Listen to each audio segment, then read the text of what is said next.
This is Brandon at Tailwater Fly Shop, and today we're tying the EX Bendback Deceiver. So the hook we're using today is an Umpqua Bendback in a size 2.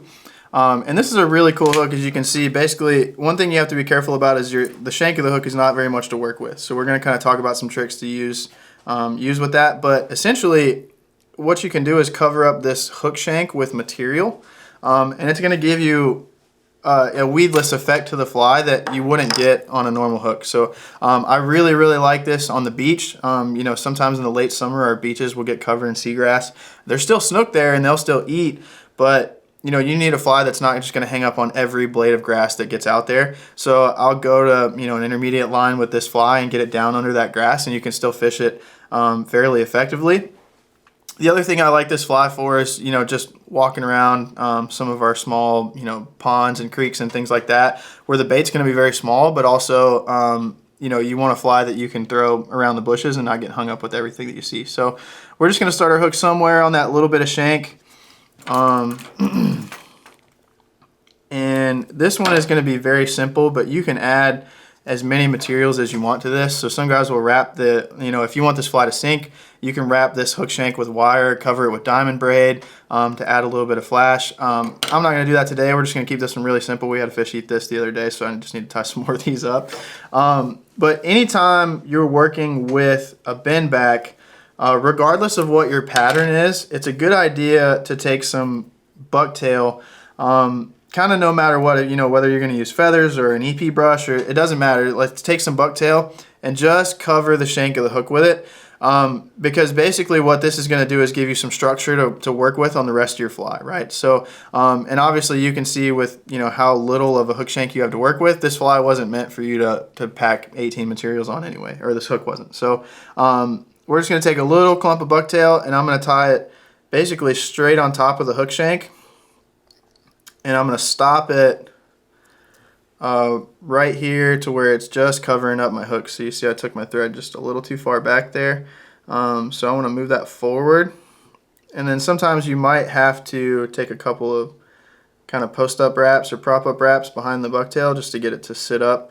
But I really want this bucktail to fall kind of right on that hook point. And then essentially what I'm going to do here is I'm going to blend some flash in. So we're going to use Ripple ice fiber. This stuff is kind of cool. I'll also use EP sparkle on these kinds of flies. But this stuff is cool because you can see it's got some structure to it. So this is just going to kind of grab that bucktail and just not foul as much as some of that, you know, more supple flash will. So I'm just going to lay this right on top of my bucktail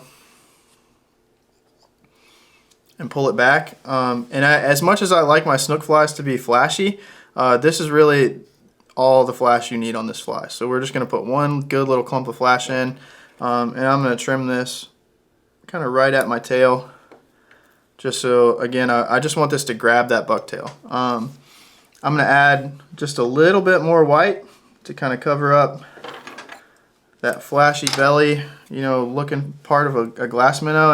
And when you see these glass minnows, you know, on a beach or in a backwater pond or wherever, you'll see just how flashy they can be, and you know how much flash you can add into a fly and still get a fish to eat it. So I'm going to add another clump of white just with a little bit of, advance my thread just a little bit in front, so you can see my first tying point was kind of right at the bend. My next tying point is going to be right here in the middle of the shank of the hook.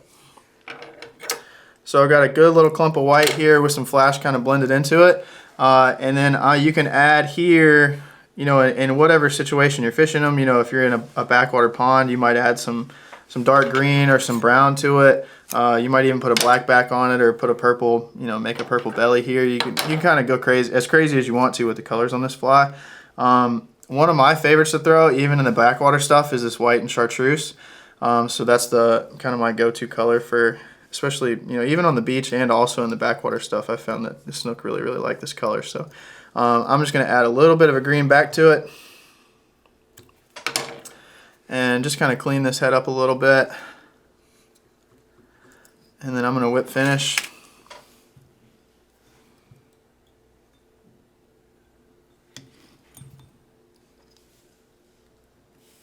See, I should have seated my hook a little better in the vise, but that's okay.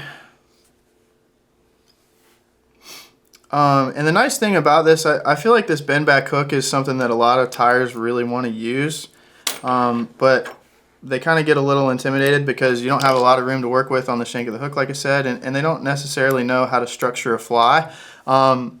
You know, no matter what kind of material you want to put on this, this bendback, you know, like I said, start it with a little tufted bucktail and then build your fly. Know you're only going to get, you know, a couple of materials on this hook. If you weight it, you can either weight it with wire on this part of the shank, or you can put some lead eyes right here. I'll do that on some of my redfish flies especially.